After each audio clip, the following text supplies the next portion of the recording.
Isang magandang araw po muli sa inyo mga minamahal kong mga kapatid sa Panginoon. Ito po ang inyong lingkod, si Pastor Ruel Camia po mula po dito sa Winnipeg, Manitoba, Canada. Para po sa ating pag-aaral ng salita ng Diyos ngayong umaga, welcome po sa Tinig ng Pag-asa. Dalangin ng aking puso na datnan po kayo ng pamamahayag na ito na kayo po ay nasa mabuting kalagayan. Sa umaga pong ito, ang pamagat ng ating pag-aaral ay Biblical Modesty and why it's a big deal. Big deal po ang Biblical Modesty kasi wala po tayong mababasa sa Biblia kung ano ang mga dapat isuot at mga hindi dapat isuot ng isang babae. Meron lang pong mga panuntunan kung ano ang mga prinsipyong dapat gawin sa pagbibihis o sa kasuotan. Subalit kung ano ang dapat, ito ba'y tama, ito ba dapat isuot, pwede ba tong ganito, pwede ba tong ganon, wala po tayong makikitang ganon. In fact, ang Biblia naman po ay nagbibigay ng mga prinsipyo na dapat sundin sa lahat ng bagay at ang dapat ay matutunan ang prinsipyong ito. Kasi po, kaya ako gustong talakayin ng bagay na ito, summer na naman eh. At alam nyo, dito po sa North America kapag summer, talaga pong minsan nagugulat yung mga bagong dating na Filipino. Dahil po dito, yung mga dito na po nagsilaki, dito na po talaga, o yung mga dito naninirahan sa Canada ng matagal na, kahit po mga Filipino minsan ay nahahawa na rin sa mga klase ng kasuotan. Kapag summer po dito, sinasamantala ng mga tao yung sikat ng araw. Maiksi lang po kasi ang summer. Kaya pag summer, nakikita nyo po yung mga tao nasa mga park. They go to the park at ang mga bihis po nila talagang medyo revealing. At yung mga kaibigan ko nga na minsan turista dumarating dito, sabi nila, talaga palang ganito na dito sa Canada. Sabi ko talagang ganyan eh. Kapag summer, lumilitaw talaga yung maraming mga bagay na hindi mo makikita pag winter. Kasi po pag winter talaga balot na balot ang lahat. Minsan hindi lang 2, 3, minsan hanggang 4 na patong ng kasuotan. Pero yun nga po yung extreme pag galing ka sa extreme cold, pagdating ng summer, tinatanggal po yung mga kasuotang yon. Minsan gustong itira, wala na, talagang very revealing na. At ito po ay isang usapin kasi hindi lang po ito doon sa aspeto ng ano ba ang dapat isuot sa pagsamba. Kasi po, minsan kapag pinag-usapan ng biblical modesty, akala po natin usapin lang ito ng kasuotan ng babae sa pananambahan. Ano ba ang dapat isuot? Dapat ba barot saya? Dapat ba hanggang tuhod o lampas tuhod o hanggang bukong-bukong ang suot?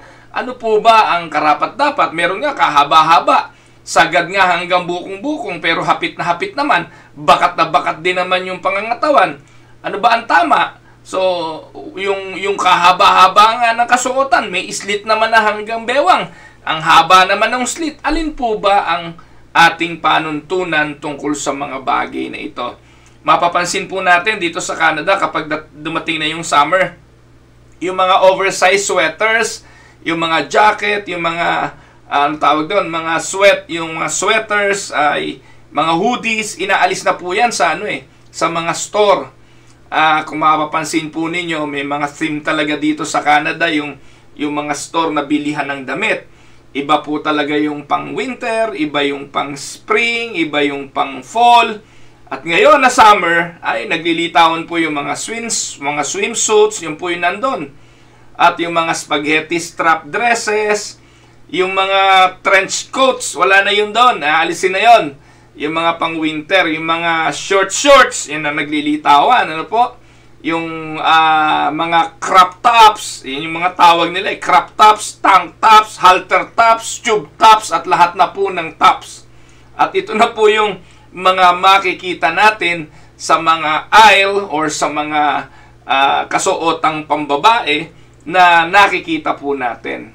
So, sa first glimpse ng summer, lilitaw na po yung mga manikin sa mga store, mga manikin na sinusuotan ng mga damit na talagang pinauuso ng mga fashionista at pinauuso ng mga kababaihan na sikat. Ano po? At ito po ay nakaka-attract sa iba't ibang uri ng mga kababaihan, kay bata, kay matanda. Meron na po silang mga fashions na sinusunod. Kung ano nga yung trend, yun po yung nakamamayagpag sa panahon natin ngayon. Ngayon, ang tanong ay ito, papaano tayo bilang mga mananampalataya? Bilang mga Kristiyanong mga babae, and I would like to call on the women, Christian women. Ano bang pagtanaw natin in regards to what we wear or what you wear? How might we dress or how might a woman dress? Ano bang mga panuntunan ng babae sa pagpili ng kasuotan? Ito ba'y dahil mura? Ito ba'y dahil naka-sale? Ito ba ay dahil bagay sa kanya? Ito ba'y dahil sa ano pa mang dahilan? Or ito ba ay dahil nagsisignify of what you believe? Alam niyo po, ang sabi ng Biblia, unang Korinto 10:31, ano man daw ang ating ginagawa, kumakain man tayo o umiinom. So, meaning, yun yung basic thing that human did most often, no po? Or human do most often. Yun po yung pagkain at pag-inom. At yun po yung importante na lagi nating ginagawa eh. Pero ang sabi ng Bible, anuman ang ating ginagawa. So, in whatever things we do, gagawin natin para sa kaluwalhatian ng Panginoon. We will do everything in the glory and for the glory of God.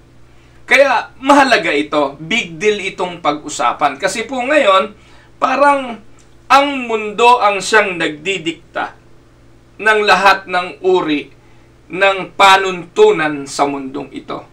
Kaya nga laging sinasabi ng banal na kasulatan huwag tayong umayon sa takbo ng sanlibutan ito, kundi mag-iba tayo ng ating mga pag-iisip.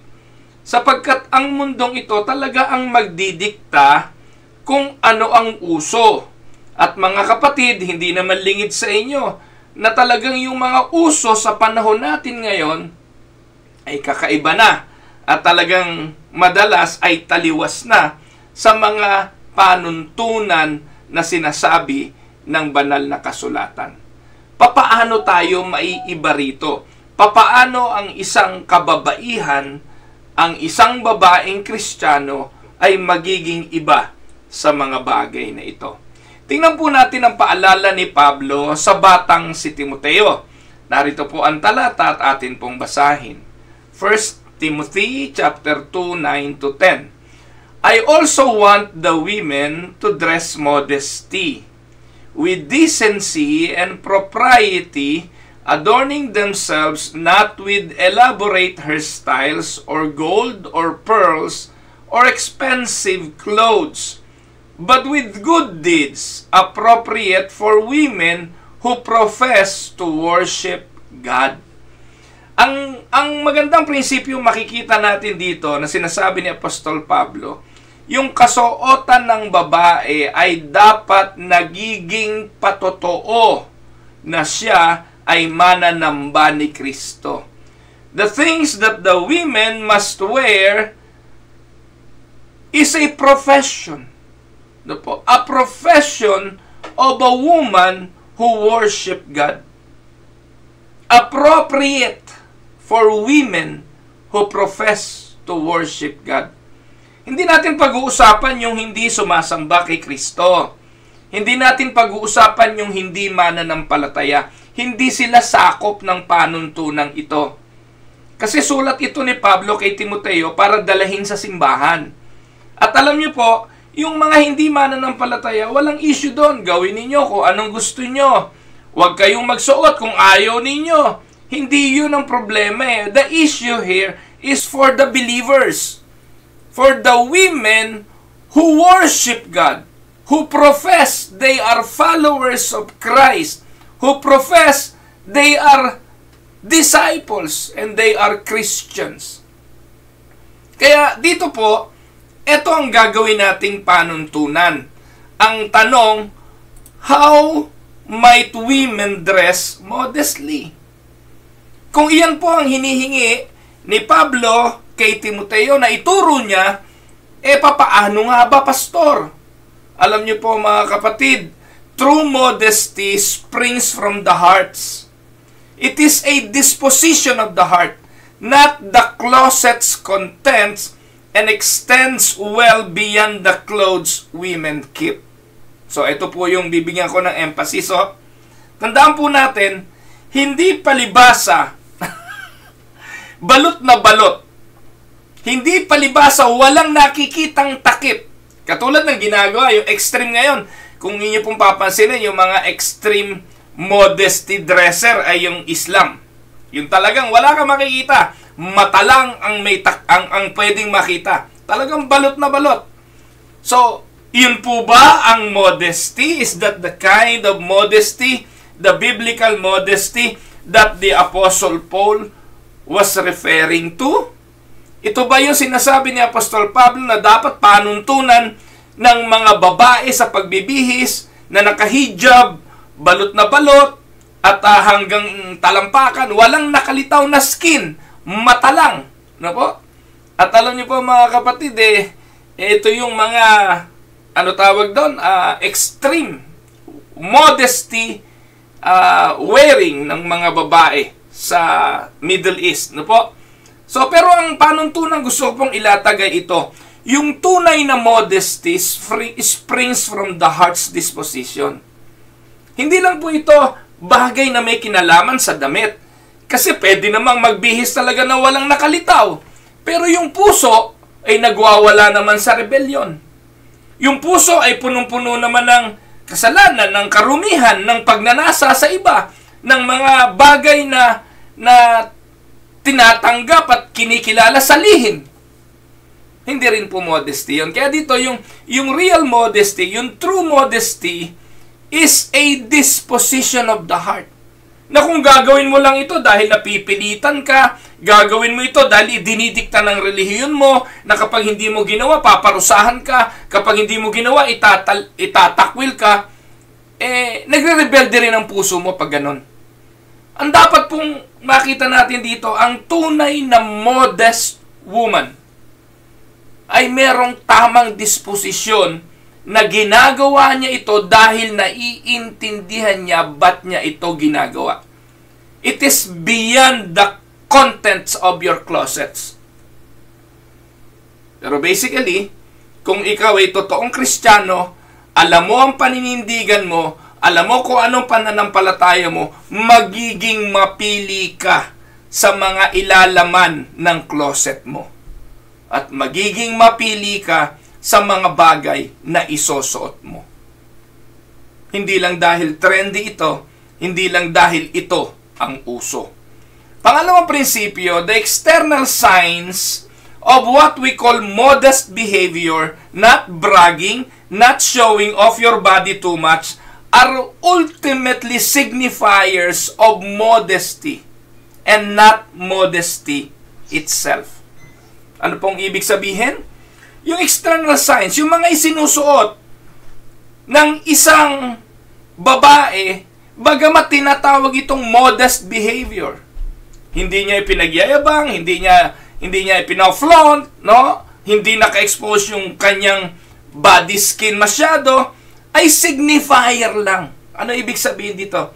Signifier lang yon ng modesty. Pero hindi yon modesty itself.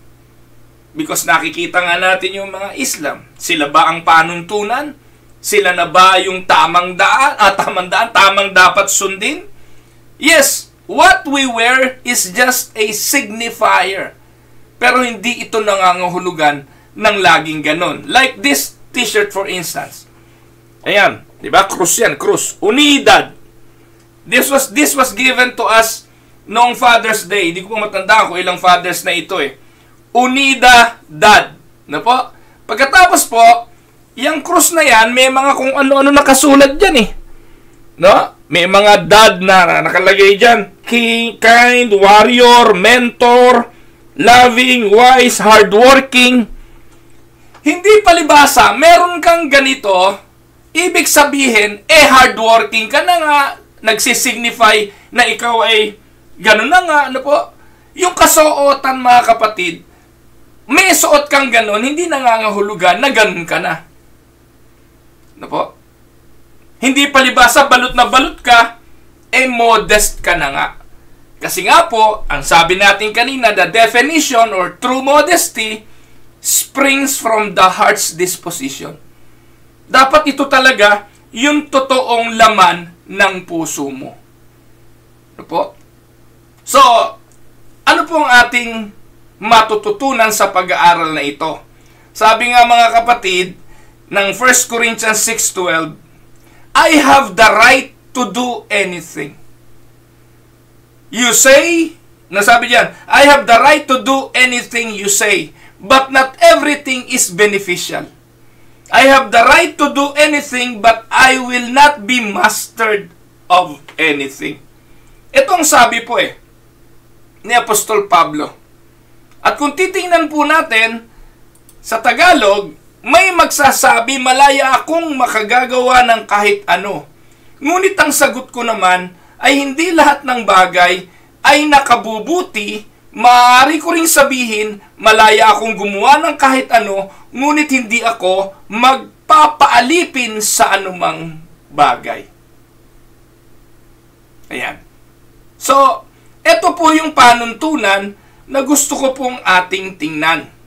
Though the Bible commands modest dress, sa 1 Timothy chapter 2:9-10, it doesn't include a list of modesty do's and don'ts.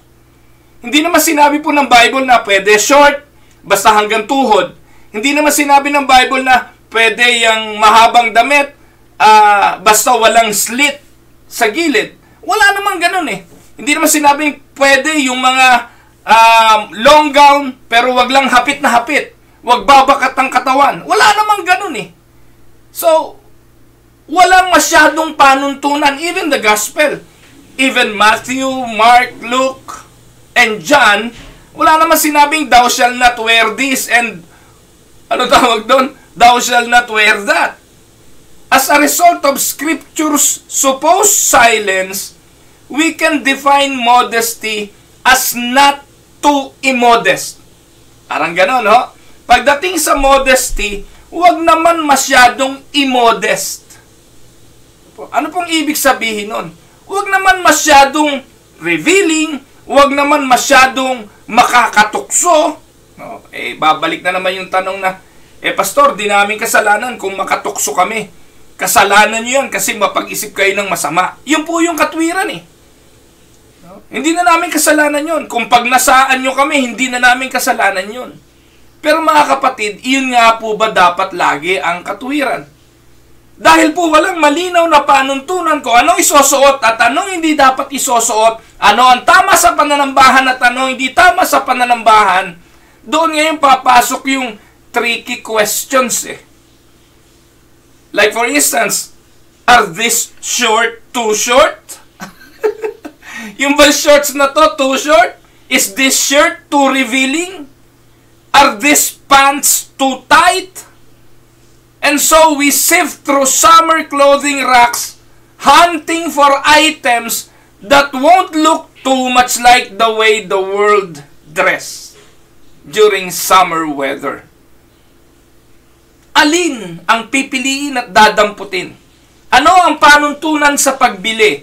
Dahil ba mura lang ito? Dahil ito ang sale? Dahil ito ang suot ni Catherine Bernardo? Dahil ito ang nakita kong ibinihis ng paborito kong artista? Ano ba ang panuntunan ng isang babaeng Kristiyano sa pagbili ng kasuotan?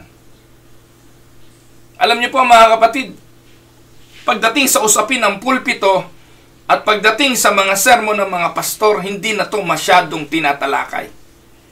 The modesty of which we are now beginning to treat is by this time grown obsolete. Kaya nga maraming mga pastor ngayon ayaw na itong pag-usapan Minsan nga asawa ng pastor, pangunahin pang pasimuno ng mga bihis na talaga namang very revealing. Mga anak ng pastor ang pangunahin sa mga pagbibihis ng talaga namang, no? minsan talagang nakakainit ng ulo. No po?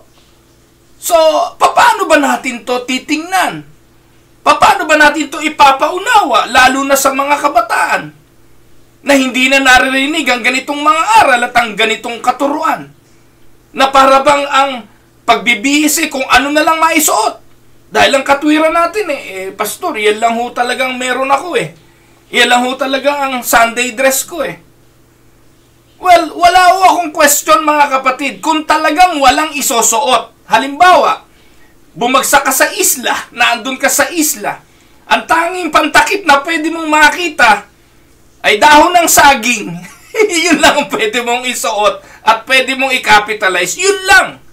Pero mga kapatid, hindi naman ganun ang totoo Nakakabili nga ng kung ano-ano. Ang issue rito, yung nakakabili ka ng mamahalin pero revealing na damit. Yung bathing suit lang, nakamamahal. Pastor, ano ba dapat ang bathing suit? Mga kapatid, noong dekada 60, may bathing suit na.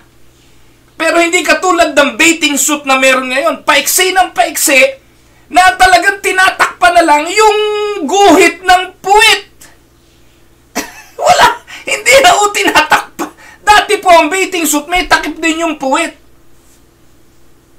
Yan po kasi ang trend, pastor Yan po ang nakikita sa telebisyon. Yan ang nakikita sa mga pelikula. Kaya nga po ito po sinasabi ko bilang mga mananampalataya, bilang mga Kristiyano, aayon na lang ba tayo sa takbo ng sanlibutan? Ang mundo may standard of dress. Pero tandaan niyo po, ang Kristiyano may standard din ng modesty. Amen po ba? Perhaps, the Apostle Paul can assist us sa mga talatang ating binasa. By the way, baka sabihin nyo, out of context ka naman, pastor ang 1 Corinthians 6:12, that refers to food. Tama po kayo. Tama po kayo.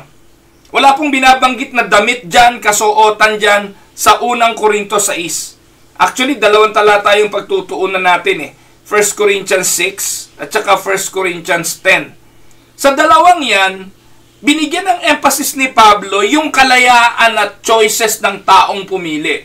At tama rin kayo, ang context nito ay tungkol sa pagkain. Pero ito pong prinsipyong ito, applicable hindi lang sa pagkain, kundi sa mga choices natin sa buhay kung ano ang ating gagawin.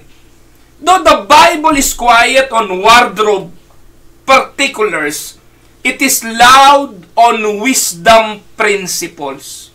At doon natin ito titingnan. One in particular from 1 Corinthians chapter 6 to 12, o chapter 6 verse 12.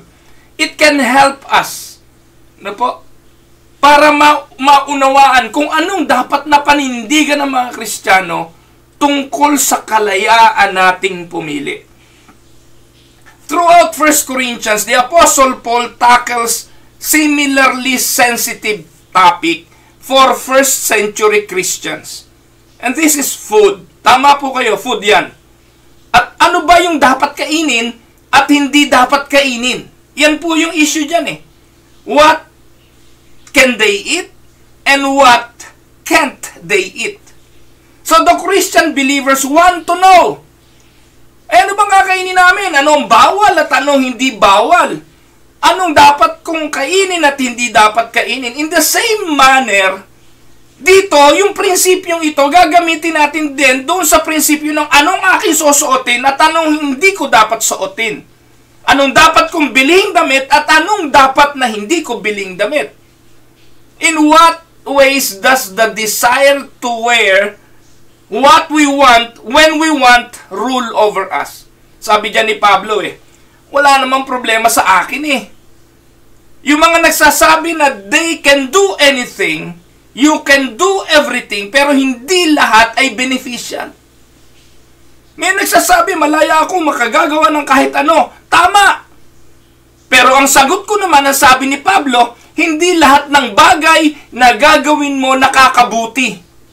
Kasi maaari ko rin sabihin, malaya akong gumawa ng kahit ano, ngunit hindi ako kailanman magpapaalipin sa anumang bagay. Kung ginagawa ko yan, kinakain ko yan, ibinibihis ko yan, dahil naaalipin na ako ng desire to do those things, may issue na ako at may problema ako bilang Kristiyano. In other words, sabi ni Pablo, wala namang problema yan eh. Hindi naman issue dapat yan eh. Kasi kung pagkain at pagkain din lang, ano sabi ni Pablo? 1 Corinthians 10:23. I have the right to do anything. You say, but not everything is beneficial. I have the right to do anything, but not everything is constructive. 1 Corinthians, Tagalog po natin. Meron namang magsasabi, malaya akong gumawa ng anuman.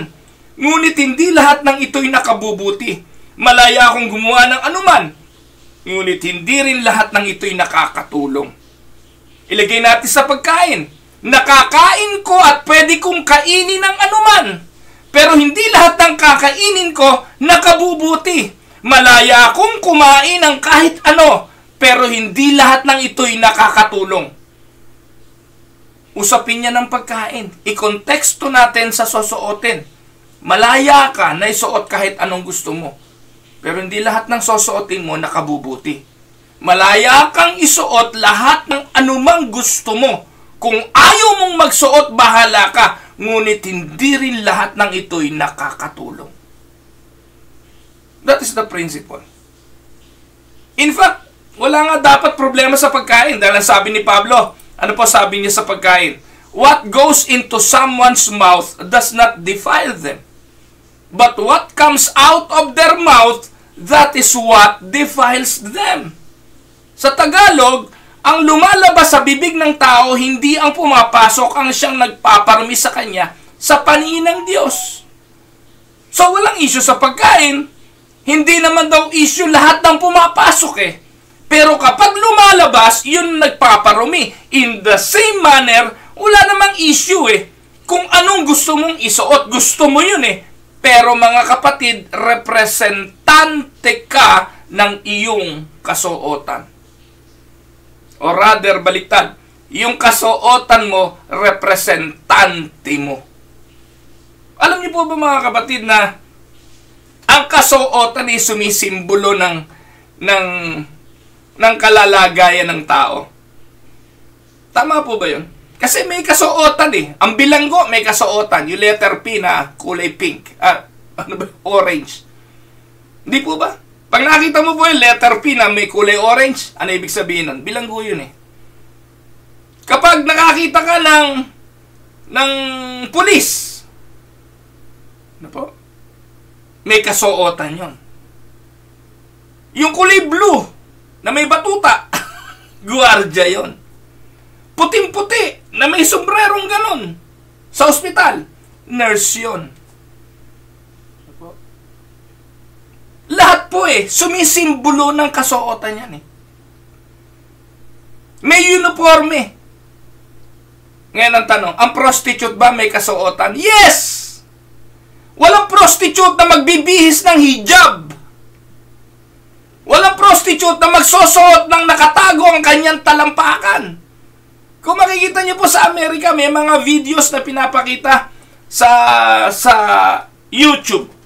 May mga lugar po sa Amerika na talagang yung prostitution legal. Ano po? Talagang mga nakabikini yung mga babae na pumapara ng sasakyan. Meron pong ganong mga state sa Amerika. Buti nga dito sa Canada, bawal ang prostitution dito eh. Wala pong ganun dito. Wala pong mga... Ang Canada, salamat pa rin, medyo conservative pa rin pagdating sa ganun. Kaya yung mga prostitute, may bihi sila. Eh, hindi naman lingid sa inyo yun eh. Diyan sa Olongapo, di po ba nakikita natin yan? Miski sa pelikula, ipinoportray ng mga prostitute na ang mga pelikula, yung mga prostitute sa pelikula, ang suot nun iba. Nanood kayo ng pelikula, halimbawa, pumasok yung bida sa bar. Ano makikita mo sa bar? Ano suot ng mga babae dun sa bar? nakabarot saya ba? Meron silang bihis, meron silang kasuotan kasi that what represents them. Di po ba?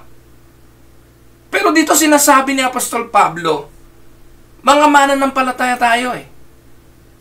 So what can they eat? Kung ang usapin ay hindi naman yung pumapasok ang masama, kundi lumalabas, anong pwede nilang kainin? So ang sagot dyan, kahit ano. In theory, they can eat anything. But even so, that is not the end of his response. Upon the Apostle Paul, upon declaring all foods clean, he adds, ano sabi niya? But not all things are healthful. Eating this or that food isn't inherently sinful.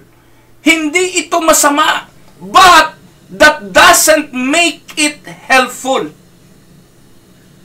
Hindi masamang kumain ng leche plan.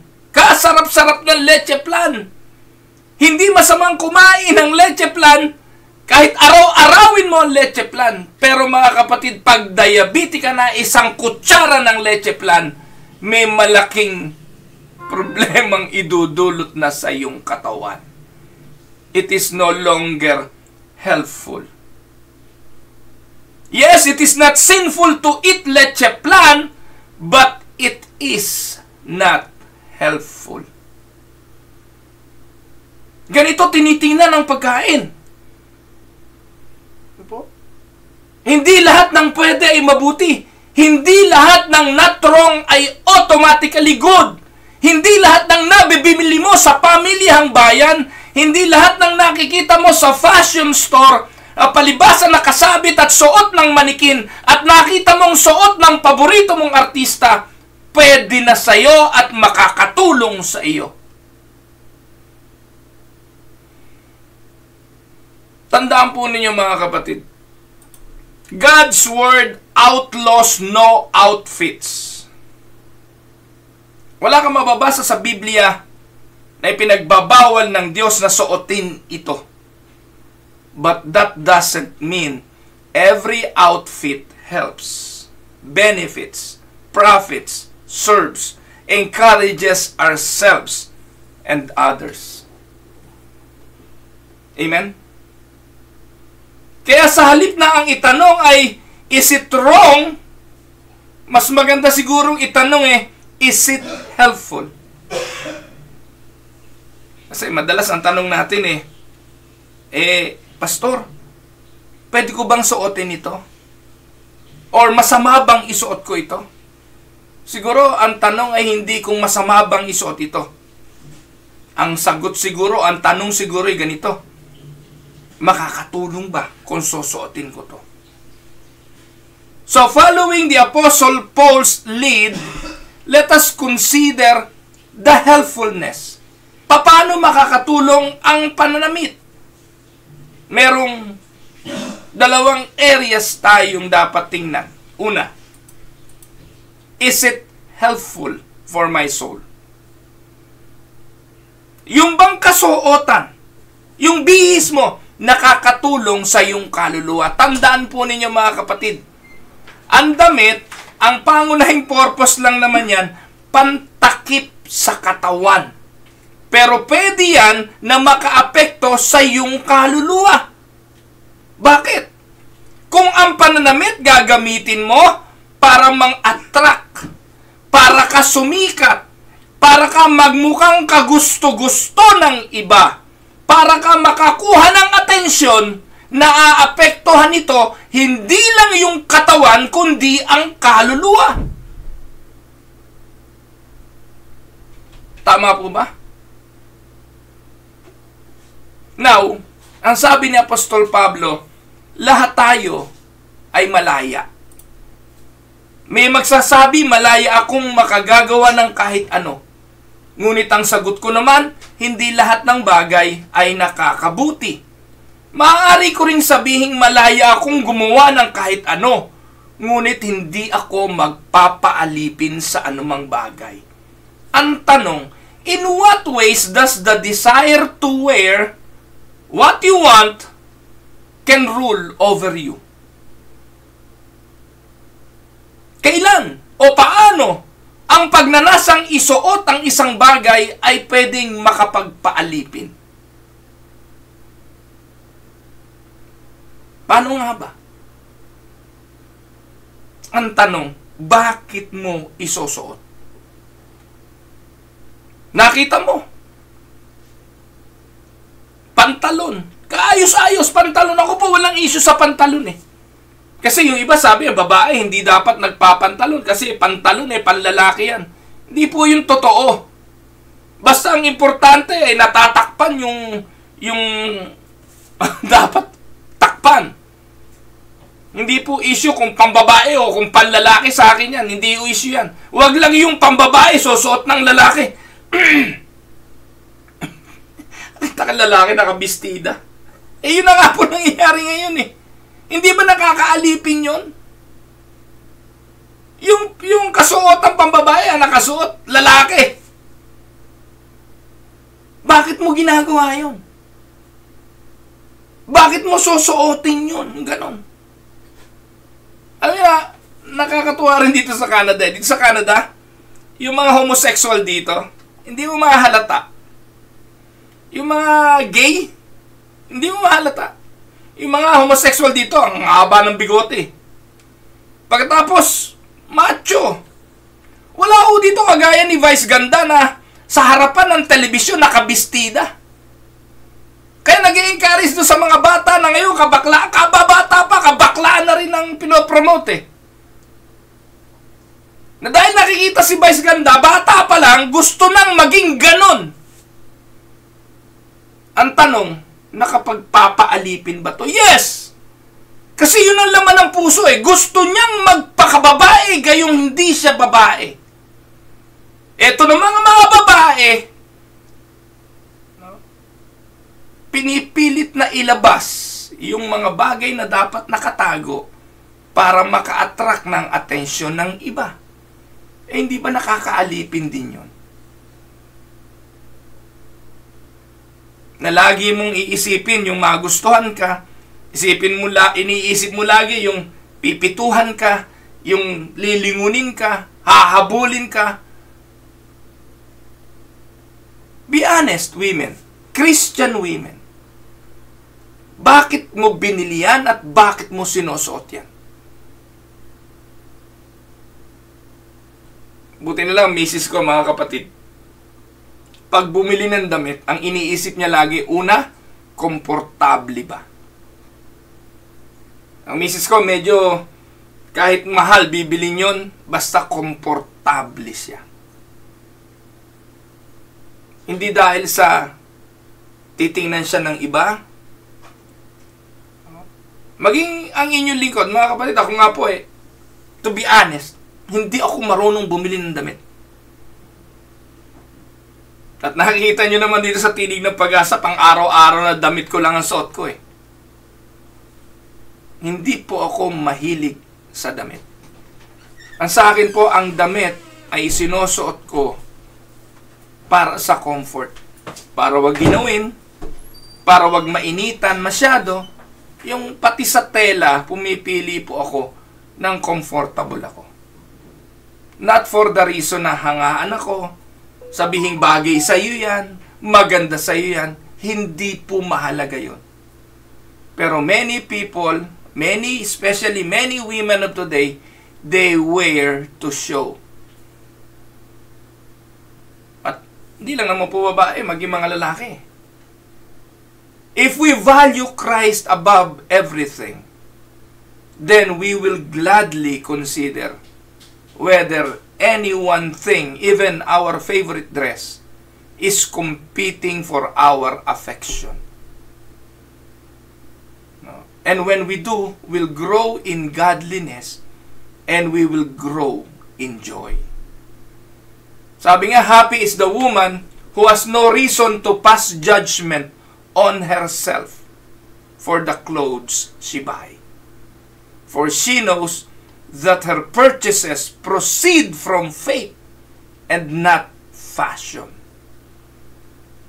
Bumili siya dahil ito ay bunga ng kanyang paniniwala sa Diyos, ng kanyang pananampalataya, at hindi dahil dikta ng uso o ng sino mang sikat na artista.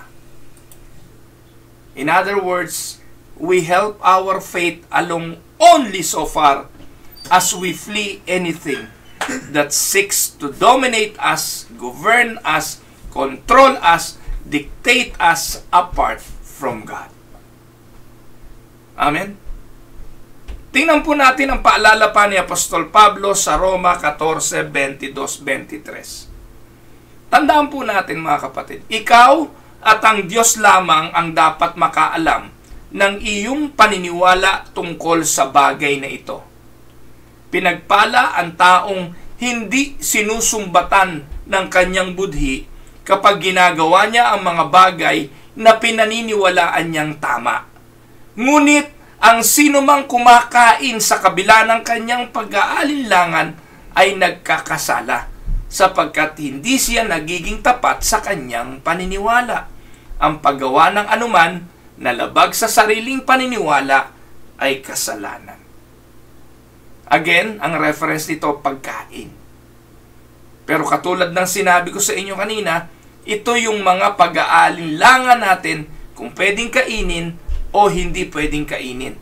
Ipapasok din natin dito yung ating pag-aalinlangan kung dapat bang suotin o hindi dapat suotin. Sabi ni Pablo, ikaw at ang Diyos lamang ang dapat makaalam ng iyong paniniwala. So, ibig sabihin, kung sinuot mo ito, sa kabila nung alam mo na magiging revealing masyado, sa kabila nung alam mo na pwedeng makatukso sa iba, sa kabila nung alam mo na labag sa kalooban mo, lilitaw yung bagay na hindi dapat lumitaw, sinuot mo. Anong sabi? Ang paggawa ng anuman na labag sa sariling paniniwala ay kasalanan. Maong nga, maong. Balot na balot. Biyak naman yung ilalim ng puwitan. Nakakita na po ba kayo ng ganun? Nakakita po ako niya. Minsan pumunta ako sa isang mall dito sa Canada eh. Paakit ng elevator. Malay mo, no? Pag tingala akong ganun eh, yung maong, labas yung puwit. Yung underwear, kailangan ba ilitaw? Si Kim Chiu, nung isang araw, yung underwear, litaw. Nag-underwear ka, pero yung suot mong palda, ibinababa mong pilit para lumitaw yung underwear. Nung kinwestiyon siya, sabi nung si Vice Ganda, oy, yung brief mo, labas. Ano sabi niya? Fashion yan, meme Vice, fashion. Kita niyo? Ang ilabas mo yung underwear mo, fashion. O ngayon, sino yung mga fans ni Kim Chiu? Tiyak, gagayahin din yun.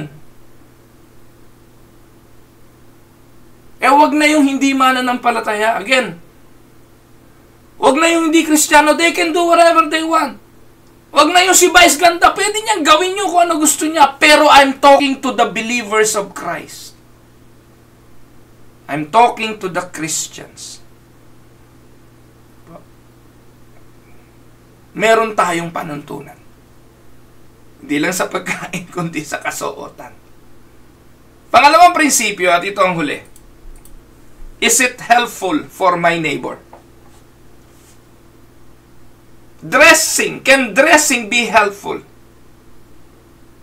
Alam niyo po mga kapatid, yun pong ating kasuotan ay representasyon ng ating pananampalataya.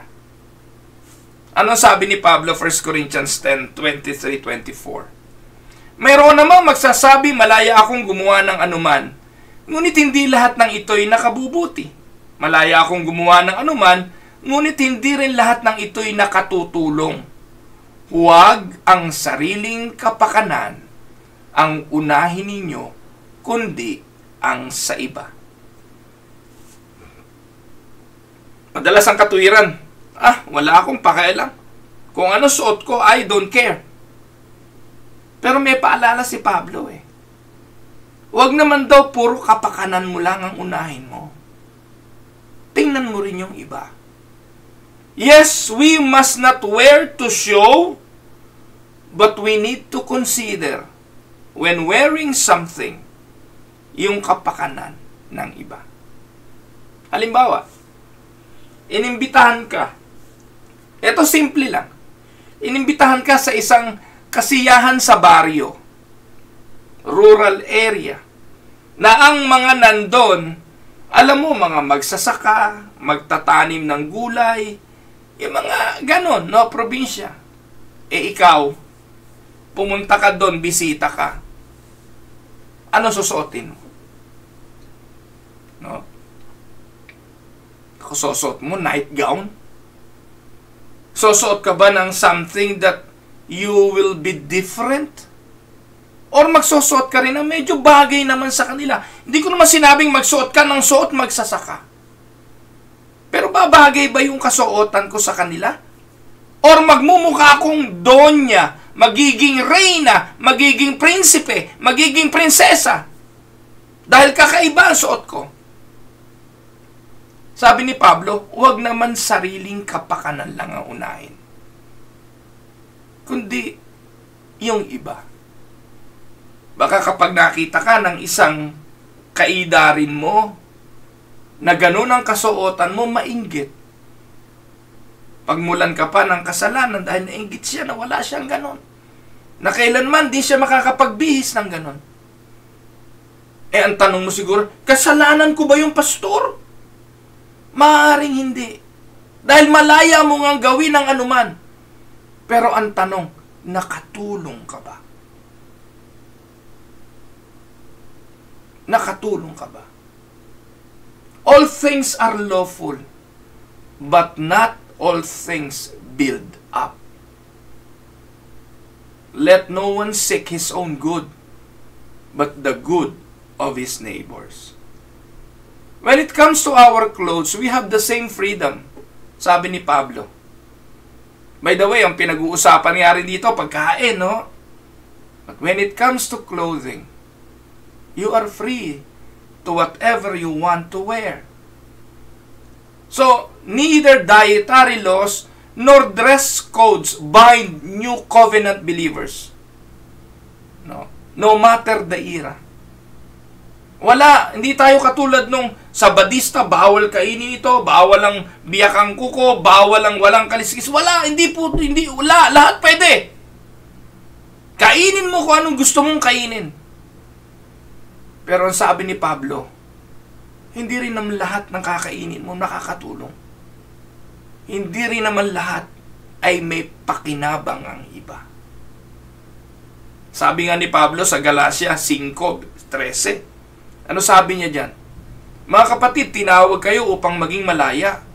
Ngunit huwag naman ninyong gamitin ang inyong kalayaan upang masunod ang hilig ng laman. A proper response to our freedom in Christ is not simply to assert our freedoms. Amen? Kaya, ang tanong will it be helpful? Will it be profitable? Will other people benefit from my enjoyment of this? Enjoy na enjoy ka, rumampa, enjoy na enjoy ka, ipakita, enjoy na enjoy ka, lumakad, taas ang noo. Pero ang tanong, will it be helpful? Will it be profitable? That's the principle we need to ask. Tandaan po natin mga kapatid, with great freedom comes great love toward God and neighbor. Amen?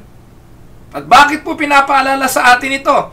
Sabi ni Pablo kay Timoteo, ang layunin ng tagubiling ito ay upang magkaroon kayo ng pag-ibig na nagmumula sa pusong dalisay, malinis na budhi at tapat na pananampalataya.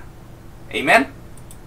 Unang Korinto 8:11, dahil sa inaakala mong kaalaman ay napapahamak ang iyong mahinang kapatid na tinubos din ng kamatayan ni Kristo. Dahil alam mo malaya ka, dahil alam mo tama ito, dahil alam mo hindi naman itong mali sa Biblia, ginawa mo, pero sa inaakala mong kaalaman, napapahamak ang iyong mahinang kapatid na tinubos din ng kamatayan ni Kristo. Mga minamahal na mga kapatid, have you considered the sacrifices of Christ? Have you considered what He did for you? He gave everything. He gave up heaven. He gave up His life for you. Hindi mo ba maibigay sa Kanya ang kapritsyo, ang desire, na wag nang isuot yung alam mo na makapagpapatisod sa iba? Hindi mo ba pwedeng isakripisyo man lang yung mga bagay na alam mo na hindi kalugod-lugod sa Diyos? Or let me say it this way. Kung short ang isusuot mo, hindi ka na ba makapagsakripisyo na haba-habaan ng konti? O yung damit na very revealing, hindi ka ba makapagsakripisyo na medyo wag nang i-reveal yung dapat i-reveal? O kaya kung hapit na gown, na bakat yung dapat hindi bumakat, hindi ka na ba makapagsakripisyo na wag nang suotin at humanap ng medyo maluwang?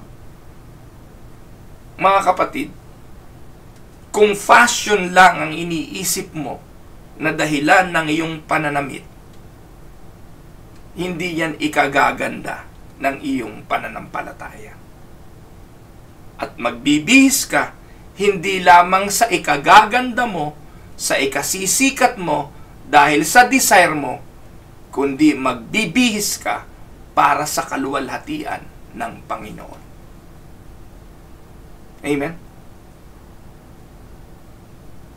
The principle of helpfulness enables us to be serious about our clothes without being legalistic about our clothes. Amen? Huling talata, 1 Korinto 8:13. Kaya nga, kung dahil sa pagkain ay itinutulak ko sa pagkakasala ang aking kapatid, hindi na ako kakain ng karne upang hindi siya magkasala. In the same manner, sa pagbibihis. Kung sa pagbibihis ko ng damit na ito, matutukso ang kapatid ko, magkakasala ang kapatid ko, hindi ko na ito susuotin. Amen, mga kapatid. Huli pala. Ito pala huli. 2 Corinthians 10:5. Ang sabi po dyan, ginagapi namin ang lahat ng pagmamataas laban sa kaalaman tungkol sa Diyos at binibihag namin ang lahat ng isipan upang matutong sumunod kay Kristo. The more we prize God's gaze above the world's, the more we will take every outfit captive, obey Him. In order to obey Him, rather. The desire to honor Him with our hearts can help but reach from head to toe. Ang atin pong pagsunod sa mga bagay na ito, hindi lamang basta pagtatakip ng mga bagay na hindi dapat makita, kundi dapat napapangunahan tayo ng mga prinsipyong ito mula ulo hanggang talampakan, anuman ang ilalagay natin dito. Kasama yung body piercing, kasama yung tattoo, kasama yung mga bagay na dating wala naman dyan sa katawan. It all applies to that. Yun ang prinsipyo. Kasi baka may magtatanong, what about tattoo? The same principle. What about body piercing? Yan din ang prinsipyo. Hikaw, yan din ang prinsipyo. At kung ano-ano pa na ilalagay mo sa katawan mo na dati namang wala dyan. Ang prinsipyo, mula ulo hanggang paa. Pagpapakulay ng buhok, ganyan din ang prinsipyo. Isa lang ang prinsipyo. Malaya tayong gawin kahit ano. Pero tandaan natin, hindi lahat ng malaya na bagay na pwede natin gawin ay makabubuti. Amen? So, ito po sana ang maging paalala sa atin. 1 Timothy 2:9-10 uli. Ang mga babae naman ay dapat maging mahinhin, maayos at kagalang-galang sa pananamit at ayos ng buhok. Hindi sila dapat maging magarbo sa pananamit at maluho sa mga mamahaling alahas na ginto o perlas. Sa halip, ang maging palamuti nila ay ang mabubuting gawa, gaya ng nararapat sa mga babaeng itinuturing na makadiyos. Ito po ang inyong lingkod, si Pastor Ruel Camia po, mula po dito sa Winnipeg, Manitoba, Canada, para po sa ating pag-aaral ng salita ng Diyos ngayong umaga, dito po sa Tinig ng Pag-asa. God bless everyone.